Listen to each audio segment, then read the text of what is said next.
la verdad, repetir monocordemente estas cosas cuando el mundo se está derrumbando ante sus ojos. Yo digo, insistir en las mismas cosas cuando el mundo se derrumba y está claro que tenemos que tener nuevos paradigmas. Yo lo dije el otro día en las jornadas monetarias que organizó el Banco Central con la presencia de muchos presidentes de bancos centrales.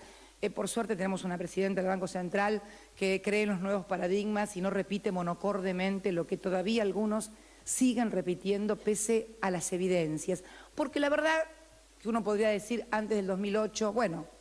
podría ponerse en duda lo que uno planteaba, pero de todas las cosas que han pasado, de las que están pasando y de las que van a pasar,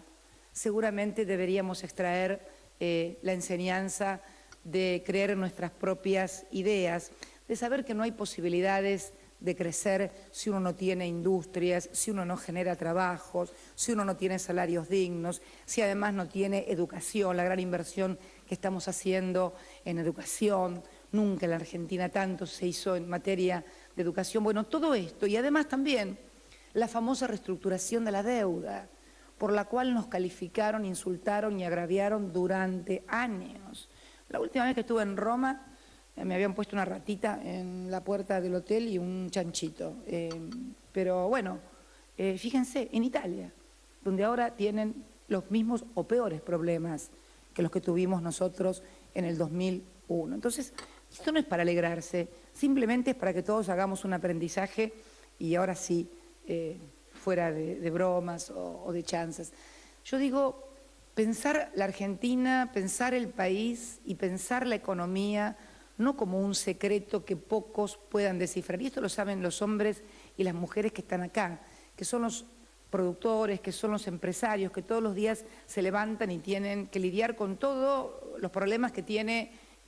una empresa, sus proveedores, sus trabajadores, las discusiones que hay por el salario, las discusiones por el precio con los proveedores, que la logística, que cómo mejorar la competitividad con una mejor logística. La logística va a pasar a tener un rol fundamental en el tema de la competitividad. Estoy viendo y quiero, lo estábamos charlando y lo hemos charlado con el ministro de Economía, con Amado Boudou, que no ha podido llegar porque viene de Córdoba de inaugurar una generadora de energía de 80 megavatios de una cooperativa, creo que también de trabajadores. Estamos queriendo trabajar fuertemente en la creación de un instituto o de un organismo de competitividad para precisamente abordar desde ahí los problemas que podemos tener y que no son los que se recitan monocordemente, sino son los problemas, y lo charlábamos recién con el CEO global de Kodak, donde necesitamos integrar la mayor cantidad de piezas porque la logística, el transporte va a ser lo que, por ejemplo, va a mejorar muchísimo la competitividad del producto final. Por eso estábamos, y yo le ofrecía al CEO de Kodak que podríamos generar inversiones para muchos proveedores de sus insumos, de esta maquinita, de modo tal de que la mayor cantidad ya comenzaron a hacer las tablas donde insertan todos los chips aquí, ¿cómo se llama? El Madbox aquí en la Argentina, ya están trabajando sobre eso y quieren trabajar también sobre el software, porque están muy interesados en el tema del software en la Argentina, ofrecerles, porque esto va a ser también un distintivo de lo que ya es la economía a escala global. Va a ser imposible que un país pueda producir absolutamente todos los componentes de determinadas cosas, pero por lo menos ir insertándonos en los segmentos locales,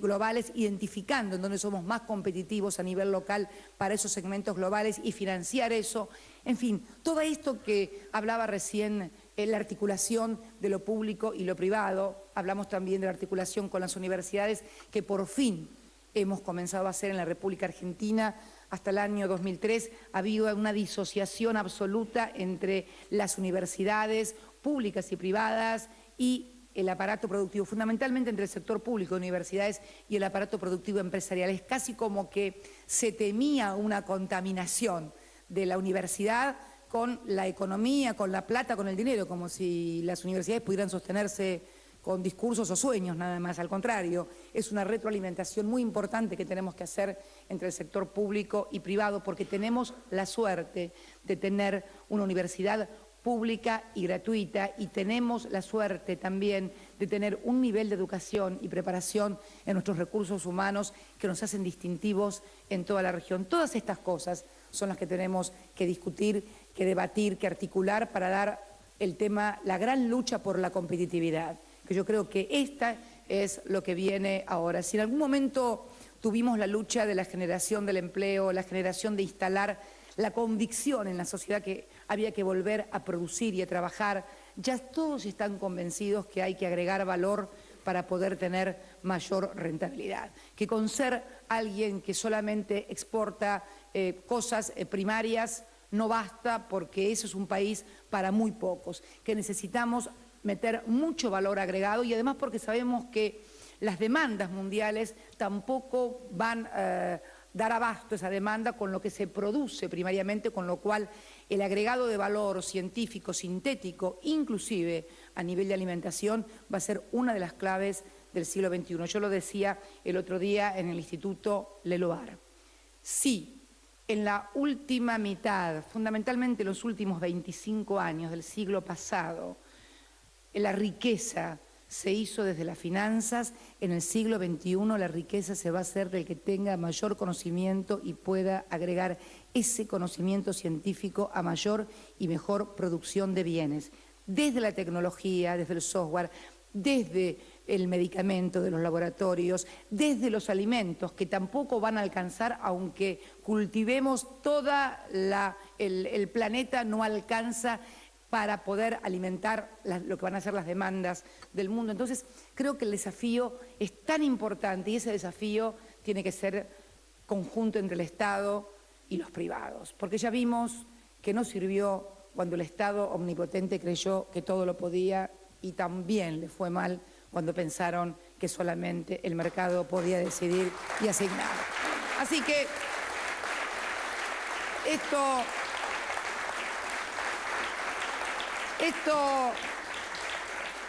no, algunos podrán decir que es ideología, otros podrán decir, no sé, que digan lo que quieran, pero la verdad que esta es la justa. Ver cómo ponemos los recursos del Estado, los recursos de los privados, cómo nos unimos para producir más y mejor trabajo. También le dije una cosa al CEO porque estábamos hablando de Estados Unidos, y también le dije que uno de los problemas que teníamos y que tenía Estados Unidos es que en Estados Unidos hoy el 1% de Estados Unidos tiene el 25% del ingreso total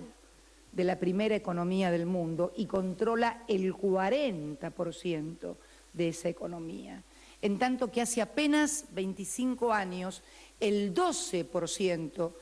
tenía el 33% el 33% del ingreso, sí, y controlaba, o era menos todavía, era el 25% y tenía 12,5% y controlaba el 33% de la economía. La concentración del ingreso ha sido tan formidable que ha desaparecido un 40% de la clase media estadounidense. El 80% de los estadounidenses era clase media, que era la clave, era el American Way for Life, o sea, era el sueño americano, era